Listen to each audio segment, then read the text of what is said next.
경기도에 사는 60대 백유철 씨는 은퇴 후 간만에 옛 친구 김중남 씨를 만나러 버스에 올랐습니다. 은퇴 후의 생활에 대해 일찍이 은퇴한 친구에게 조언을 구하기 위함이었습니다. 배 씨는 이맘쯤 집 베란다에서 출근하는 사람들을 볼 때면 괜시리 우울감이 들었습니다. 배 씨는 은퇴를 하며 생활비를 줄이기 위해 얼마 전에 차도 처분했습니다. 배 씨는 약속 시간에 맞춰 친구가 사는 지역 쪽에 도착했지만 아직 친구의 모습은 보이지 않았습니다. 배 씨는 친구 김 씨에게 연락했지만 김 씨는 이제야 잠에서 깬 듯했습니다. 해가 벌써 중천에 떴는데 주말도 아닌 평일 이 시간에 일어난 친구에게 배 씨는 몸이 안 좋냐고 물었습니다. 그러면서 김 씨는 배 씨에게 자기 집으로 오라고 했습니다. 배 씨는 하염없이 기다리는 것보다 그냥 그쪽으로 가는 게 낫겠다 생각해 발걸음을 옮겼습니다. 그렇게 배 씨는 김 씨의 집에 도착했습니다. 집이 좀 어지럽지? 김 씨의 말대로 집은 아주 더러웠습니다. 배 씨는 이런 집에 자기를 왜 오라고 했나 싶었습니다. 배 씨는 김 씨에게 아내는 집에 같이 안 사냐고 물었습니다. 배 씨는 친구의 결혼식에도 갔었기 때문이었습니다. 헤어진 지 좀 됐어. 배 씨는 친구의 말을 듣고 침묵했습니다. 김 씨의 집은 버려야 할 물건들이 쌓여 있었고 냄새도 많이 났습니다. 배 씨는 도저히 이 안에서 뭘 먹기는 힘들다고 생각해 밥을 차려주겠다는 김 씨의 말을 거절하고 나가서 먹자고 했습니다. 김 씨는 떡진 머리에 눈곱이 그대로 눈에 낀 상태로 밖으로 나왔습니다. 양치는 언제 했는지 말을 꺼낼 때마다 입냄새가 났습니다. 나 요양원에 들어가게 됐다. 식당에 앉자마자 친구 김 씨가 배 씨에게 말했습니다. 배 씨는 그런 친구의 말에 그 어떤 조언도 해줄 수 없었습니다. 그저 요새는 요양원 들어가는 게 정상이라며 너무 걱정하지 말라는 말만 해줬습니다. 사실 배 씨는 친구 김 씨의 이런 모습이 익숙치 않았습니다. 사실 김 씨는 배 씨 동창 친구들 중 가장 성공했던 직장인이었습니다. 어린 나이에 대기업에 들어갔고 예쁜 아내를 만나 결혼해서 가정까지 이룬 데다 키도 훤칠하고 잘생겼던 모든 친구들이 부러워하던 그런 친구였습니다. 하지만 아무리 시간이 흘렀어도 이렇게 달라져 버린 모습이 배 씨는 잘 적응되지 않았습니다. 퇴직 후에 조언을 구하러 온 거라고. 나처럼만 안 하면 돼. 친구 김 씨는 멋쩍게 웃으면서 자신처럼만 안 살면 된다는 말을 해줬습니다. 배 씨는 오랜만에 만난 친구에게 그간 어떤 일이 있었냐고 물었습니다. 친구 김 씨는 자신의 이야기를 시작했습니다. 김 씨는 대학교를 졸업하자마자 수많은 경쟁률을 뚫고 대기업에 입사했습니다. 야, 축하한다. 그 큰 기업을 어떻게 합격한 거야? 어릴 때부터 중남이가 머리 하나는 유별나게 좋았다니까. 나중에 우리 좀 챙겨주라. 이제 시작이지 뭐. 김 씨는 심지어 겸손했고 친구들 앞에서 자랑을 하지도 않았습니다. 김 씨는 그렇게 대기업에 다니며 돈을 잘 벌었습니다. 첫 월급을 전부 부모님께 드리기도 하고 친구들을 만나면 자기가 술값을 전부 계산했습니다. 김 씨는 대기업 입사 2년 만에 결혼을 하고 이후에 자식 2명을 낳았습니다. 김 씨는 가족들을 위해 돈 쓰는 것을 아끼지 않았습니다. 김 씨는 해가 갈수록 연봉도 올랐는데 그에 맞게 생활 수준도 같이 올렸습니다. 하지만 김 씨는 일이 바쁘다는 핑계로 재테크나 금융 공부를 일절하지 않는 등 미래를 대비하지는 않았습니다. 살다 보니 시간은 정말 빠르게 흘렀습니다. 자식들은 어느덧 성인이 되었고 김 씨는 은퇴 시점이 코앞으로 다가왔습니다. 김 씨는 은퇴라는 말이 별 실감이 나지 않았습니다. 그리고 성격 자체도 워낙 문제가 닥쳤을 때 해결하는 성격이라 딱히 걱정은 없었습니다. 그렇게 김 씨의 예상보다도 김 씨는 빠르게 은퇴를 하게 되었습니다. 김 씨는 30년 직장 생활을 일주일 남기고 출근길 길거리에서 하염없이 울었습니다. 이때가 돼서야 김 씨는 은퇴가 실감이 나는 듯 했습니다. 김 씨는 은퇴를 하고 괜히 집에 있는 아내와 자식들 눈치가 보여 평소처럼 아침 7시에 집을 나왔습니다. 그래도 그동안 많진 않지만 모아놓은 돈도 있고 연금도 받을 거라 김 씨는 돈에 대해서는 크게 걱정하지 않았습니다. 이때까지도 대기업을 다녔던 친구 그리고 아들이라는 인식이 있어 부모님뿐만 아니라 주변에서도 김 씨에게 금전적으로 기대기도 했습니다. 은퇴를 하고도 김 씨는 부모님이 병원비를 달라 하거나 친구가 어렵다고 하면 조금씩 도와줬습니다. 그리고 자신이 정말 하고 싶었던 취미인 사진 찍기를 시작했습니다. 카메라부터 해서 필름 비용까지 생각보다 돈이 많이 드는 취미였습니다. 하지만 이것도 질린다는 것을 김 씨는 곧 깨달았습니다. 점점 돈이 떨어진 김 씨는 주변 사람들에게도 금전적인 지원을 더는 해줄 수 없었습니다. 돈을 빌려주지 않자 이제 주변 지인들이 하나둘씩 김 씨를 떠나기 시작했습니다. 안 그래도 은퇴를 하자마자 대인관계가 끊어졌던 김 씨는 이때부터 자존감이 조금씩 떨어지고 외롭기도 했습니다. 김 씨는 아내와 함께 자연에서 살아보기 위해 이전에 계획했던 제주도로 이사를 준비했습니다. 그렇게 제주도에서의 생활이 시작되었습니다. 처음엔 그렇게 좋을 수가 없었습니다. 여름엔 집에 있던 차림 그대로 슬리퍼만 끌고 가서 해수욕을 하고 겨울엔 한라산 눈꽃놀이까지. 김 씨는 그동안 배우고 싶었던 목공을 배워 가구를 새로 바꾸고 김 씨의 아내는 안에서 베이킹을 했습니다. 이외에도 여러 유명 관광지를 돌아다니고 텃밭과 꽃밭도 가꿨습니다. 그러다 둘이만 있는 게 질려 자신에게 맞는 동호회에도 가입해서 관계를 만들기도 했습니다. 제주도의 공기는 맑았고 하늘은 이뻤습니다. 하지만 김 씨와 아내는 이내 다시 도시로 컴백했습니다. 여름에는 습기 때문에 너무 힘들었고 김 씨가 사는 지역에 의료시설이 미약한 것이 이유였습니다. 김 씨 아내의 눈에 문제가 생겼는데 고민하다가 김 씨는 아내와 다시 돌아가기로 결정했습니다. 그렇게 김 씨는 2년간의 제주도 생활을 마무리했습니다.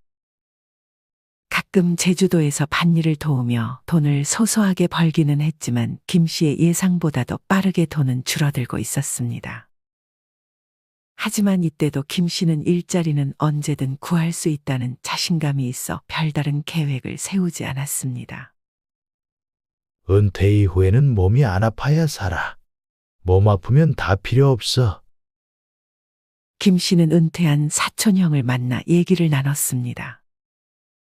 하지만 김 씨는 이때까지만 해도 사촌형의 말을 별로 귀담아 듣지 않았습니다. 하지만 사촌형의 말이 현실이 되는데 그리 오랜 시간이 걸리지 않았습니다. 다시 원래 집으로 돌아온 김 씨는 이때부터 불규칙적으로 생활하기 시작했습니다.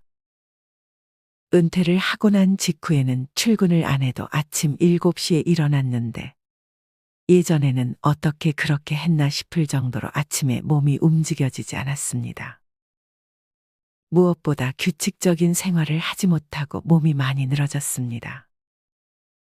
잠이 안 오니 새벽까지 유튜브를 보다 잠들었고 그런 악순환이 반복되어 점점 기상시간이 늦어져 오후가 다 돼서야 일어나기도 했습니다. 운동하는 것도 습관이 되지 못해 내일부터 하다가 결국 아직까지도 하지 못했고 배는 점점 나오고 있었습니다. 이런 생활로 당연히 김 씨의 건강은 악화되었습니다. 김 씨는 이때부터 병원을 한 곳 두 곳 찾기 시작했습니다. 눈이 안 좋아진 아내도 병원에 가는 횟수가 늘었고 병원비가 많이 나가자 김 씨는 이때부터 처음으로 생활비 때문에 아내와 다투기도 했습니다. 김 씨는 점점 술을 가까이 했습니다. 술을 가까이 하다 보니 아침 기상 시간은 더욱 늦어지고 운동도 뒤로 미뤄졌습니다. 김 씨는 아내와 다툴 때면 항상 집을 나갔는데 분주하게 출퇴근을 하는 직장인을 보면 나는 뭐 하고 있나 하는 생각에 우울증이 점점 생겨났습니다. 이런 김 씨에게 동창회에 참석하라는 연락이 왔습니다. 김 씨는 허한 마음을 달래러 동창회에 참석했습니다. 오랜만에 인사한 친구들 중에 얼굴이 하나도 안 변한 친구부터 폭삭 늙어버린 친구, 그리고 별 볼 일 없다고 생각했는데 지금 엄청 잘 나가는 친구까지 오랜 시간 동안 많은 변화가 일어난 듯 했습니다. 김 씨도 그중 한 명이었습니다. 너 얼굴이 왜 그래? 김 씨가 모습을 비추자마자 친구 중 한 명이 김 씨의 얼굴에 대해 지적했습니다. 이전까지 김 씨는 얼굴에 대한 지적을 한 번도 받아보지 못했던 사람이었습니다. 그냥 늙었지 뭐. 그건 그렇고 요새 어떻게 지내? 김 씨는 그런 친구의 물음에 사실대로 대답을 하지 못한 채 회피했습니다. 그런 김 씨를 보고 한 명이 김 씨의 상황을 눈치챘는지 말을 꺼냈습니다. 학교 공부 잘해서 대기업이나 공무원으로 잘 살던 사람들이 은퇴하고 더 빨리 쫄딱몰락하는 경우가 많던데 혹시 너도 그래? 너 같은 애들이 오히려 어려울 때 생존 능력이 떨어지더라고. 일할 때는 하청업자들이 고개 숙이고 떠받들지만 은퇴하면 버려진 퇴물의 낙동강 오리알이잖아. 그러니까 일할 때 항상 고개 숙이고 겸손해야 하는 거야. 그 친구는 마치 김 씨의 마음을 꿰뚫기라도 한 듯 말했습니다. 김 씨는 속이 긁혀서 그 친구에게 화를 내며 음식이 나오기도 전에 동창회에서 빠져나왔습니다. 김 씨는 서러운 심적 고통을 겪어야 했습니다. 김 씨는 안 되겠다 싶어 남은 자금을 끌어다가 창업을 시도했습니다. 이때 족욕기계가 한창 인기여서 족욕샵을 하나 차렸습니다. 김 씨는 아내와 함께 운영했습니다. 처음에는 장사가 나름 잘 됐지만 슬슬 거품이 빠지면서 김 씨는 적자를 면치 못했습니다. 온라인으로 홍보하는 법도 몰랐고 김 씨는 어떻게 하면 손님이 많이 올까를 고민하기보다는 그저 하루하루 걱정만 하다가 그렇게 폐업 수순을 밟았습니다. 김 씨는 몇 년 사이에 모아놓은 은퇴 자금을 대부분 날렸습니다. 김 씨는 가게를 접고 뉴스를 하나 접했습니다.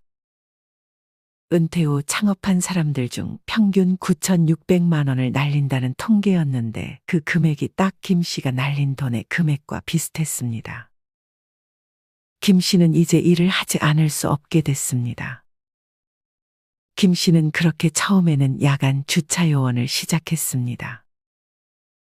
이때는 소소하게라도 월급을 받을 수 있는 일을 구하고자 해서 구한 일이었습니다.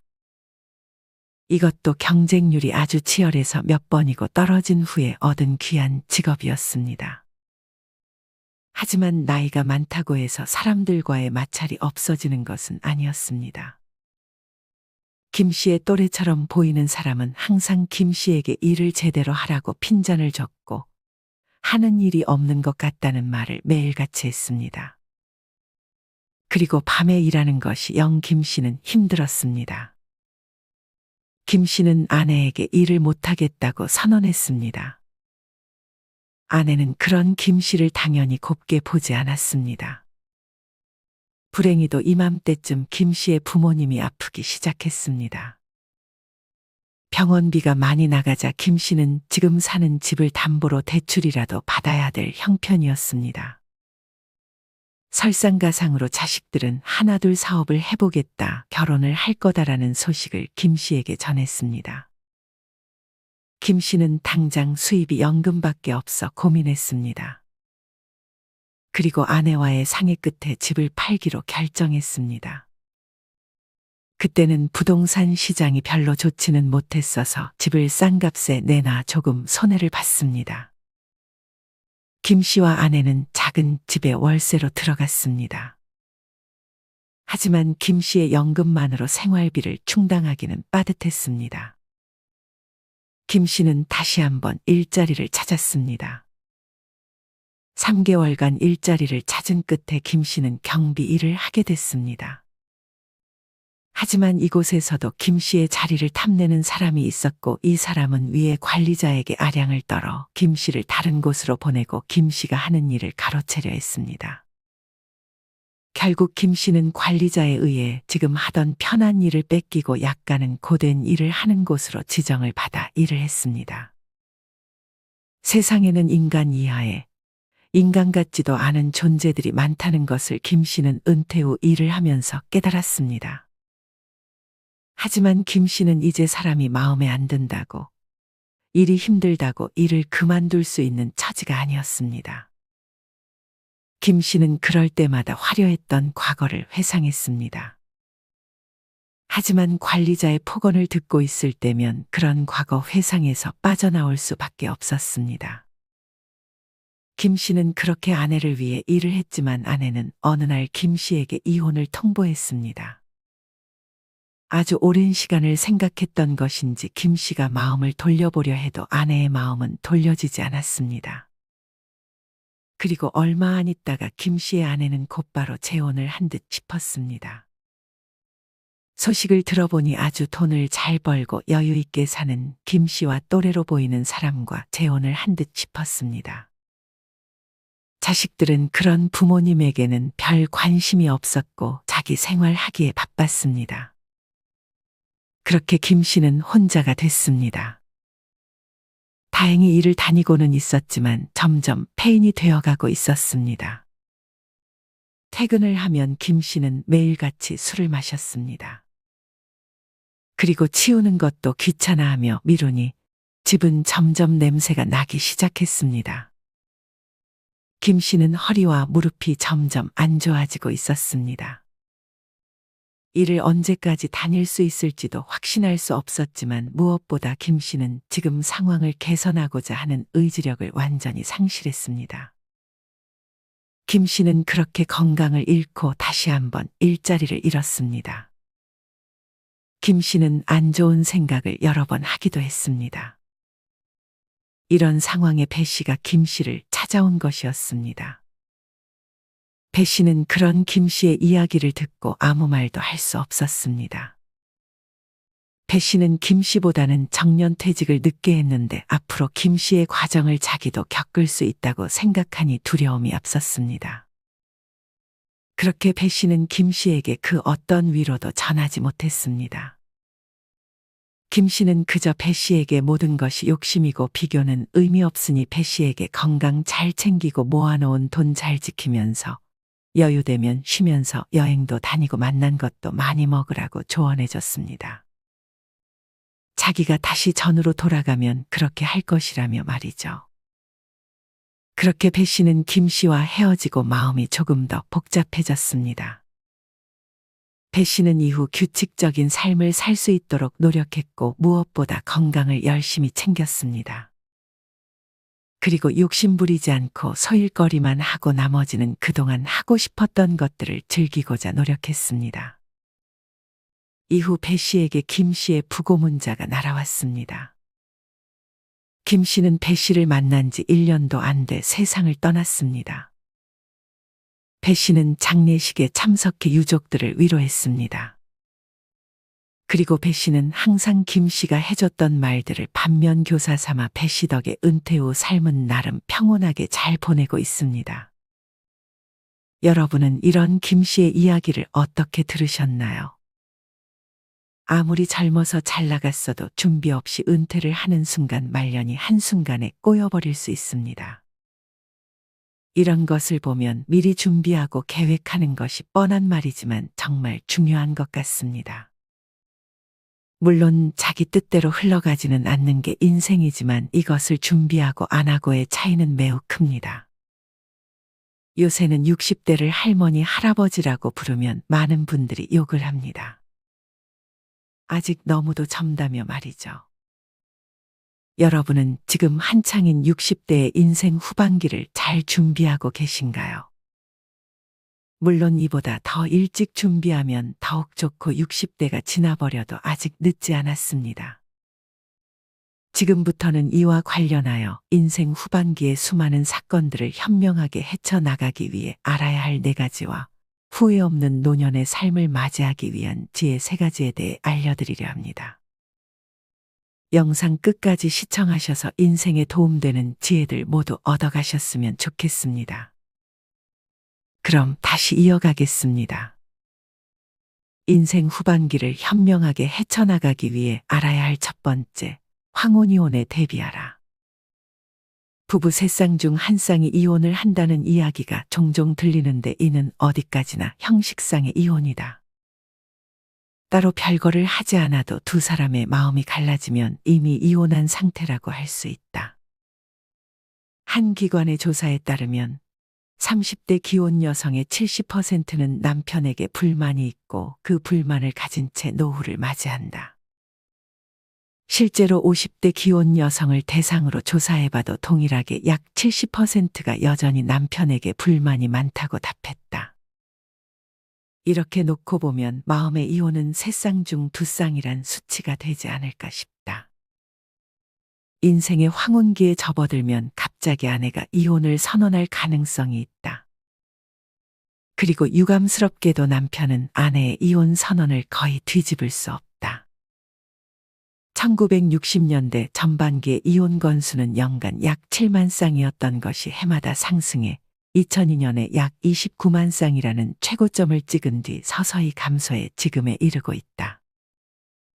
그러나 중요한 사실은 이혼수 자체는 감소하는 경향을 보이지만 정작 황혼이혼은 늘어나고 있다는 점이다. 50세 이상의 이혼 건수는 1990년에 약 2만 쌍에서 2000년에 2배 이상 급증했다. 전업주부가 당연하던 예전 시대에서 벗어나 여성의 사회 진출이 활발해지고 맞벌이가 당연해지면서 여성에게도 생활력이 생겼고 이로 인해 자연스럽게 이혼을 선택하는 여성이 많아진 것이다. 의외로 많은 남편들이 전업주부인 아내가 감히 이혼을 하고 싶다는 생각을 어찌 하겠느냐는 착각들을 한다. 설령 이혼을 하고 싶다 결심할 순 있어도 막상 혼자서 먹고 사는 문제를 해결하지 못할 것이라며 아내의 생각을 대수롭지 않게 여기는 경우도 허다하다. 유감스럽게도 지금은 그런 시대가 아니다. 황혼이혼을 피하는 의외의 비밀병기, 반려동물. 부부라 하지만 원래는 완벽한 타인이었다.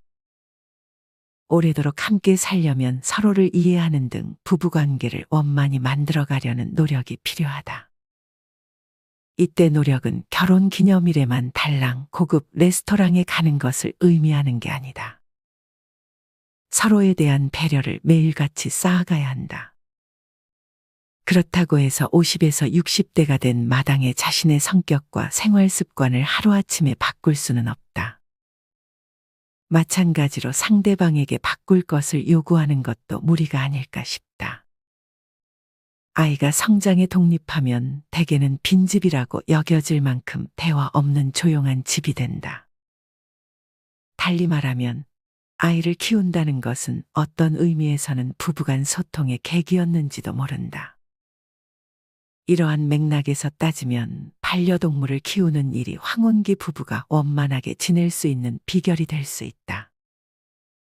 실제로 내가 만난 고객들 중 70대에도 사이가 좋은 부부들은 대개 강아지나 고양이를 키우고 있었다.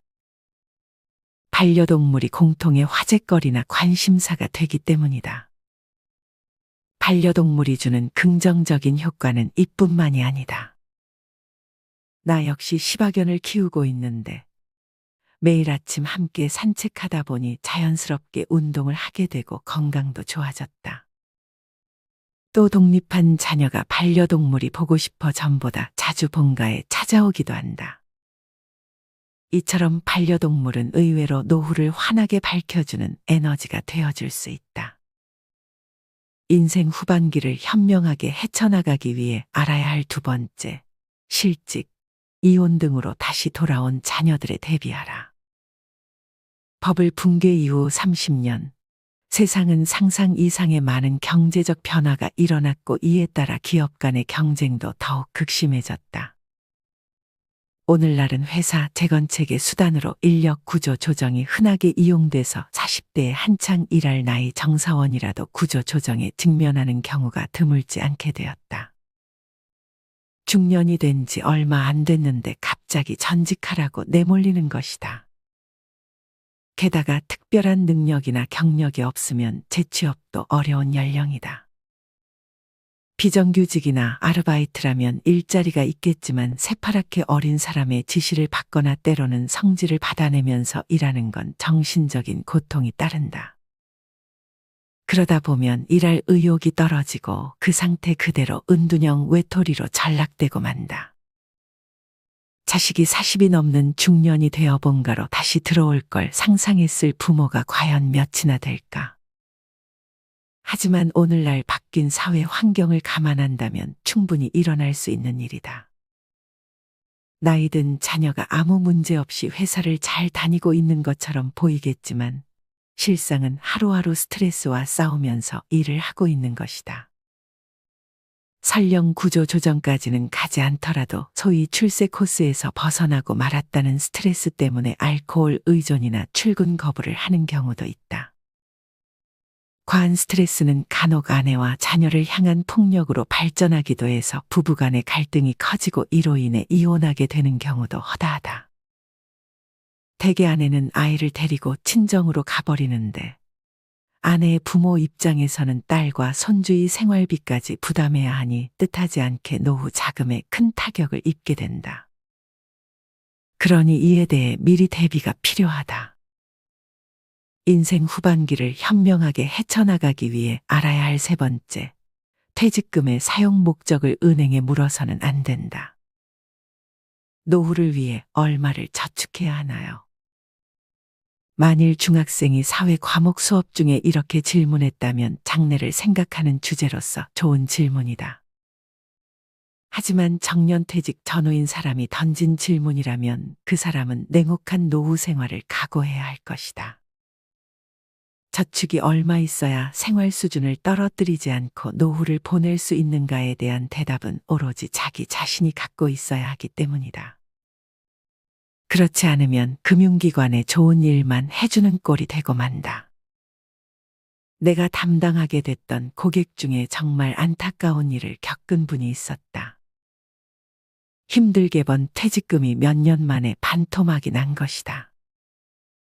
고객 A씨는 퇴직금으로 은행에서 권유하는 펀드를 들었는데 브라질을 테마로 한 펀드였다. 당시는 브릭스라 불렸던 5개국이 경제적으로 주목을 받고 있었고 마침 브라질의 리우데자네이루에서 올림픽 개최가 결정됐던 때다. 그 밖에도 그 펀드에 들어간 이유는 무수히 많았다. 하지만 뚜껑을 열어보니 올림픽 개최 전인데도 브라질 주식시장은 급락했다. 자산이 순식간에 줄어든 것이다. 물론 모든 펀드가 나쁘다는 말은 아니다. 하지만 바쁜 은행원이 정말로 고객 한 사람 한 사람에 맞춘 펀드를 제안할 수 있을까? 고객보다는 은행이 돈을 버는 펀드를 팔고 있다는 측면을 간과해서는 안 된다. 인생 후반기를 현명하게 헤쳐나가기 위해 알아야 할 네 번째, 우울증을 털어내기 위해 아침마다 15분씩 산책하라. 노인성 우울증에 빠지지 않으려면 어떻게 해야 할까? 우울증을 유발하는 여러 요인 중 하나로 세로토닌이라는 신경 전달 물질의 감소가 있다. 세로토닌은 이른바 행복 호르몬이라고도 불린다. 세로토닌이 증가하면 행복감을 느낄 수 있게 되기 때문이다. 오전에 쏟아지는 태양빛을 받으며 산책을 하면 세로토닌이 분비된다. 평온함과 편안함을 얻을 수 있고 기분이 좋아지며 활력이 나온다. 한편 세로토닌이 줄면 불안, 걱정, 예민함, 신경질, 초조 상태가 되고 만성화하면 우울증이 된다. 실제로 기상청이 조사한 자료에 따르면 겨울 일조 시간이 짧아지는 동시에 자살률도 높아졌다는 사실을 알 수 있다. 이처럼 햇볕을 쬐는 일은 정신적인 건강은 물론 생존과도 직결되는 중요한 요소다. 청명한 날에는 무조건 밖으로 나가자. 가장 좋아하는 반려동물과 함께 아침 햇살을 받으며 걸으면 세로토닌이 더 잘 분비되지 않을까. 일찍 일어나려면 일찍 잠자리에 들어야 하고 기분 좋은 아침을 맞이하려면 과음이나 폭식은 피해야 한다. 아침 산책을 하루의 중심으로 삼으면 연쇄적으로 모든 행동이 긍정적인 방향으로 바뀐다. 현역 시절은 아침 일찍 출근해야 했기 때문에 그럴 시간이 없었을 것이다. 아내도 아이의 통학 준비하랴 가사일 하랴 시간이 없었다. 그저 조금씩이라도 좋으니 긴 노후 생활을 위해 노인성 우울증이 되지 않는 습관을 들이는 게 중요하다. 아침 산책을 하면 집에 돌아와 먹는 아침 식사도 맛있게 느껴진다. 심신이 개운해 독서와 취미에 전향적으로 몰두할 수 있다. 매일 10km씩 조깅하지 않아도 된다. 그럴 필요도 없다. 그저 15분씩 아침에 산책하고 비가 오는 날은 쉰다.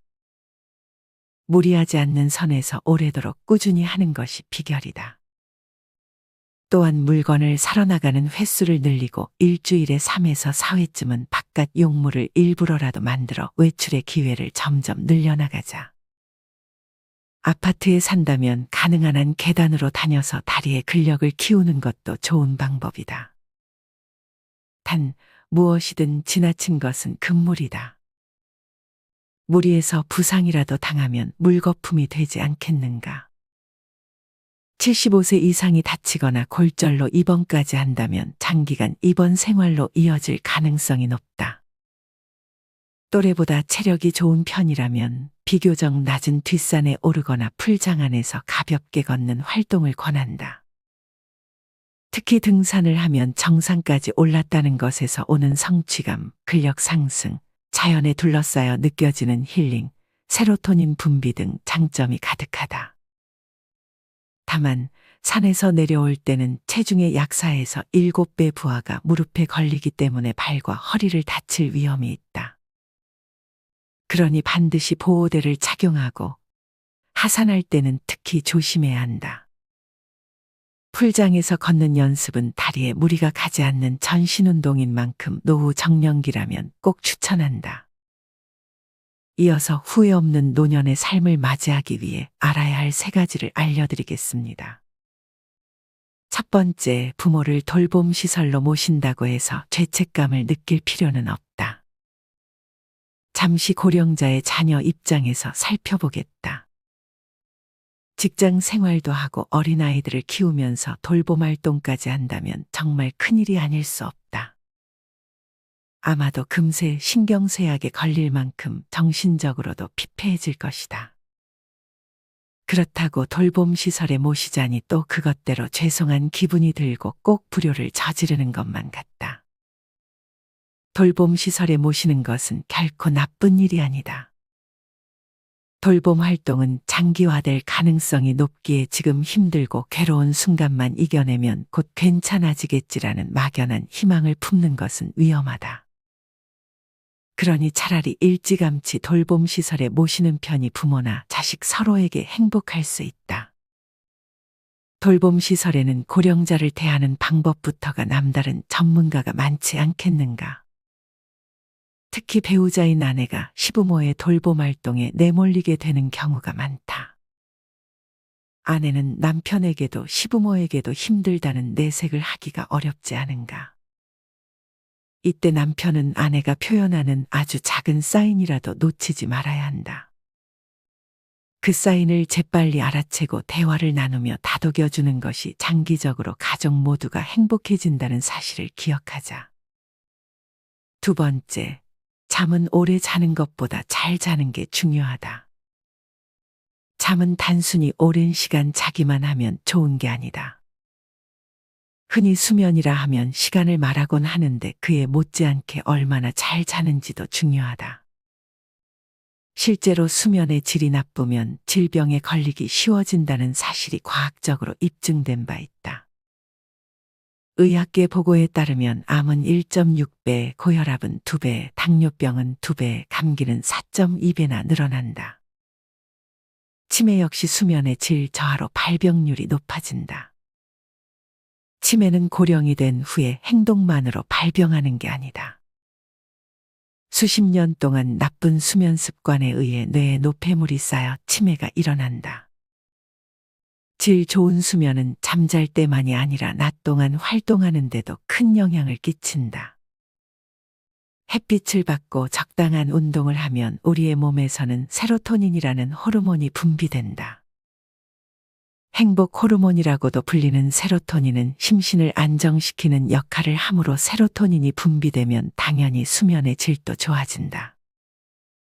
그런데 이 세로토닌은 대개 낮 동안 활발한 활동을 벌이기 때문에 세로토닌 분비를 촉진시키려면 오전 중에 밖으로 나가 간단한 운동이라도 하는 것이 중요하다. 반대로 세로토닌이 분비되지 않으면 외출은 물론 식사 같은 간단한 활동조차도 귀찮아진다. 하루 종일 집안에서 텔레비전만 보는 게 습관인 사람들이 여기에 해당하며 이들은 시간이 지날수록 노쇠 상태에 가까워질 확률이 높다. 세 번째, 노쇠해지는 시기를 의도적으로 늦출 수 있다. 75세가 되면 누구나 병을 앓는 건 아니다. 고령자의 약 10%가 사망하는 순간까지 심신이 건강한 상태로 지낸다. 또는 일상생활이 혼자 힘들 정도로 노쇠하긴 해도 돌봄 필요 단계까지는 가지 않고 지내다가 수개월이 지난 뒤 사망하는 경우도 있다. 다시 말해, 노쇠를 늦춘 사람도 실제로 존재하는 것이다. 고령의 골절을 당했을 경우를 떠올려 보자. 사람은 건강한 상태라면 교통사고라도 겪지 않는 한 갑자기 골절되는 일은 드물다. 그런데 고령의 골절을 겪는다는 말은 대부분이 일단 노쇠한 상태를 거쳐 골절에 다다른 것이다. 밖으로 나가 걸을 수 없게 되면 가장 먼저 근력이 떨어진다. 근력이 떨어지면 활동량이 단박에 줄어들고 식욕도 떨어져 음식을 적게 먹고 영양 상태도 불량해진다. 외출을 싫어하게 되면 사회적인 고립도 가속되기 때문에 마음의 병이 나타나기 시작한다. 이게 바로 노쇠해지는 과정이다. 노쇠한 상태가 되면 집안에서도 잘 넘어지고 이로 인해 골절되는 경우가 압도적으로 증가한다. 반대로 가족이나 친구와 적극적으로 관계를 갖고 바깥 외출을 하는 사람은 집안에서 골절 같은 일이 거의 일어나지 않는다. 나도 천식을 앓긴 하지만 대부분 건강한 나날을 보내고 있다. 밤 9시에 잠자리에 들어 새벽 5시에 기상하고 주말에는 아이와 축구를 하거나 이따금 웨이트 트레이닝도 하고 있다. 노쇠 예방 및 노화 방지 습관을 갖기 위해 몸 전체의 근육량을 늘리고 균형 잡힌 영양 섭취도 잊지 않는다. 비록 천식을 갖고 있지만 관리를 잘하면 노후를 맞이한 때에 돌봄 필요가 되는 시기를 늦출 수 있다고 믿으며 이와 같은 생활을 하고 있다. 앞으로는 인생 100세의 시대에 맞춰 건강 수명을 늘리는 즉 질병을 갖고 있더라도 돌봄을 받지 않아도 되는 생활력을 키우는 것이 중요하다. 지금부터라도 몸이 노쇠해지는 것을 늦추는 방법을 찾아 적극 실행해보자. 출세와 성공이 주는 행복은 딱 50세까지다. 50세를 넘어선 인생 후반전은 전반전과는 경기 운영의 방식이 완전히 다르다. 노후에는 자산을 늘리는 것과 출세, 성공에 대한 중요도가 줄어든다. 100만엔의 자산을 늘리기보다 행복을 실감할 수 있는 하루를 얼마나 어떻게 늘릴 수 있느냐가 더 중요한 시기다. 인생의 전반기에서는 연소득을 올리랴, 자녀의 입시를 성공시키랴, 직장마다 사회마다 제각각인 환경 때문에 이리저리 휩쓸렸던 사람도 많았을 것이다. 나도 돌아보면 나와 가족에 대한 관심, 건강보다는 큰 돈을 벌고 일해서 성공하는 것에만 집중하며 온 에너지를 쏟았다. 당시에는 균형이 중요하다는 것을 알지 못했다. 소득이 늘어나면 가족도 나도 행복도가 당연히 올라갈 것이라 착각했다. 인생 후반에 들어선 지금은 그렇지 않다고 자신 있게 말할 수 있다. 행복도를 관장하는 호르몬에는 세로토닌, 옥시토신, 도파민이 있다. 먼저 세로토닌이 분비되면 기분이 과도하게 들뜨거나 심하게 가라앉는 게 덜해지고 스트레스와 불안함이 줄어든다. 그러니 세로토닌이 분비되지 않으면 이유 없이 불안하다. 아침에 일어나도 기분이 우울하다. 매사 초조하고 쫓기는 기분이 든다. 아무것도 하고 싶지 않다처럼 우울증 비슷한 증상이 나타날 위험이 높다. 자기 자신이 스스로 행복하다고 느끼지 못하는데 어떻게 다른 사람에게 친절히 대할 수 있을까? 노후에는 가족 간의 상호 지지가 관계의 중심축이 돼야 한다. 정신적으로도 육체적으로도 하나의 축이 망가지면 단박에 가족도 붕괴될 위험이 커진다. 이런 위기 상황을 피하려면 무엇보다 자신의 심신을 안정시키는 행동과 습관이 중요하다. 가령 아침 산책을 통해 햇볕을 정기적으로 쬐고 아침 밥은 거르지 말아야 한다. 식사를 할 때는 음식을 천천히 씹어서 그 맛을 음미하며 시간을 정해 규칙적으로 요가나 명상을 해도 좋다. 바빠서 일에 쫓기더라도 잠깐 복식 호흡을 하면 세로토닌은 분비된다. 일부러 여행까지 가지 않더라도 단지 푸른 녹지가 있는 공원에만 가도 충분하다. 매일 밖에 나가 공원을 산책하면서 하루 10분씩 햇볕을 쬐는 습관을 들이자. 이렇게 세로토닌이 꾸준히 분비되면 밤에 잘 때도 수면의 질이 좋아져서 불면증이나 수면 부족의 상태에서 벗어날 수 있다. 노후에는 내 건강은 내가 지킨다. 건강이 최고다라는 생각을 의식적으로 품고 하루하루를 살아야 한다. 건강하게 오래 사는 비결은 매일의 사소한 습관에 달려 있다. 여러분은 오늘의 영상 내용에 공감하시나요? 알고는 있었지만 차마 실천하지 못했던 부분들도 있을 것입니다. 만약 이 중 한 가지만이라도 실천해 볼 가치가 있다면 오늘 당장 실천해 보는 것은 어떨까요? 실천하는 여러분을 인생지혜가 응원하겠습니다. 이상으로 오늘의 영상을 마치겠습니다. 우리 모든 구독자분들의 행복한 여생을 응원합니다.